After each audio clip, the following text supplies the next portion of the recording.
ঘরটা স্কুল থেকে চলে এসেছে। ওর মা আমাকে নিয়ে যায়নি, আমার ঠান্ডা লেগেছে বলে ওর মা রিক্সা করে ঘটোকে নিয়ে এসেছে। ঘটো বড় হয়ে গেছে, নিজে নিজেই জুতো খুলছে। এই পড়েছি, এমনি বসেছি। তুমি জুতো খুলতে পারো? স্কুলে পড়া হয়েছে? আচ্ছা, লিখেছো তো? আচ্ছা, তারপরে টিফিন খেয়েছো?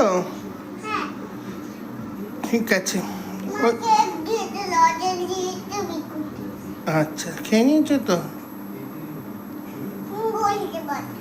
খুলতে পারছো না ওটা? দাঁড়াও, আমি খুলে দিচ্ছি।